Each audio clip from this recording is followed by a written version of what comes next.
അടുത്ത നമുക്ക് unordered list നോക്കാം. സെയിം ഇതുപോലെ തന്നെ താഴെ ഞാൻ അൺഓർഡർ എന്ന് പറഞ്ഞു കൊടുക്കുന്നു. അൺഓർഡർ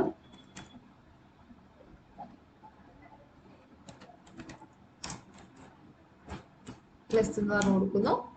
താഴെ നമ്മൾ അൺഓർഡർ ലിസ്റ്റിന്റെ ടാഗ് നമ്മൾ യൂസ് ചെയ്തത് UL എന്ന് പറഞ്ഞിട്ടാണ്. അതിന് ഓപ്പണിംഗ് ക്ലോസിംഗ് ഉണ്ട്.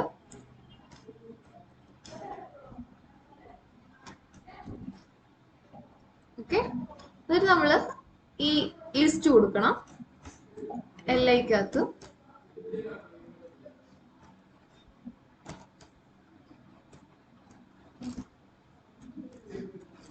ഞാൻ അവിടെ ഇപ്പൊ ഈ ഫ്രൂട്ട്സിന്റെ പേര് തന്നെ കൊടുക്കുന്നത് ആപ്പിൾ,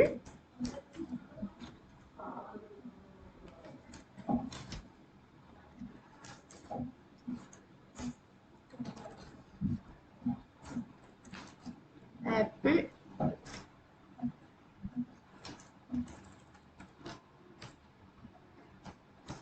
ഓറഞ്ച്, ഗ്രേപ്സ് എന്ന് പറഞ്ഞു കൊടുക്കുവാണേ. ഓക്കെ, ഇത് സേവ് ചെയ്ത് നമുക്ക് റൺ ചെയ്ത് നോക്കാം. എന്ത് ചേഞ്ച് ആയി വരുന്നത് നോക്കാം. ഓക്കെ, കണ്ടോ ചേഞ്ച് ചെയ്ത് എന്താ? ഈ ഇവിടെ ഡോട്ട് ആയിട്ടാണ് വരുന്നത് അല്ലേ, ഡിസ്ക് ആയിട്ടാണ് വരുന്നത്.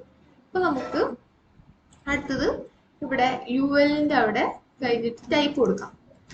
ടൈപ്പ് ഈക്വൽ ഒരു സ്ക്വയർ കൊടുക്കാൻ പോവാണ്.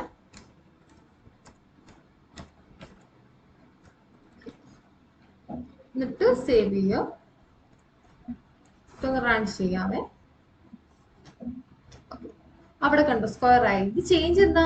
നമുക്ക് അൺഓർഡർ ലിസ്റ്റ് ആകുമ്പോൾ ആ ലിസ്റ്റ് കൊടുക്കുന്ന അവിടെ ഒന്നെങ്കിൽ അത് സർക്കിൾ കൊടുക്കുമ്പോൾ അത് സർക്കിൾ ആയിട്ട് വരും, അല്ലെങ്കിൽ സ്ക്വയർ കൊടുക്കുമ്പോൾ സ്ക്വയർ ആയിട്ട് വരും, അല്ലെങ്കിൽ എന്താ ഡോട്ട് ഡിസ്ക് കൊടുക്കുമ്പോൾ ഡോട്ടായിട്ട് വരും. ഓക്കെ, നമുക്കത് കൊടുത്ത് നോക്കാം. ഇപ്പൊ ഇത് താഴെ താഴെ ഓരോ ഇത് കൂടി ചെയ്യാൻ പോവാണേ. ഞാനിവിടെ ഡിസ്ക് എന്ന് പറഞ്ഞു കൊടുക്കുവാണേ.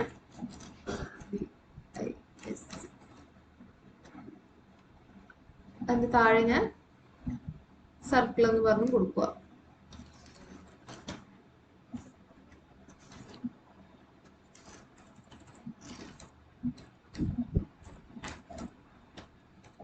ഓക്കെ, സേവ് ചെയ്തിട്ട് നമുക്കൊന്ന് റൺ ചെയ്ത് നോക്കാം. കണ്ടോ ചേഞ്ച് ചെയ്യണ്ട? മനസ്സിലായി? ഓർഡർ ലിസ്റ്റും അൺഓർഡർ ലിസ്റ്റിനും ചേഞ്ച് എന്താവാ? മറ്റേതിൽ എന്താ ലെറ്റേഴ്സ് ആവാം, എന്താ നമ്പേഴ്സ് ആവാം. ഇവിടെ എന്താ? ഇവിടെ ഡോട്ട്, സ്ക്വയർ അങ്ങനെയൊക്കെ ഉള്ള കാര്യങ്ങളാണ് അൺഓർഡറിൽ വരുന്നത്. ഓക്കെ, മനസ്സിലായല്ലോ?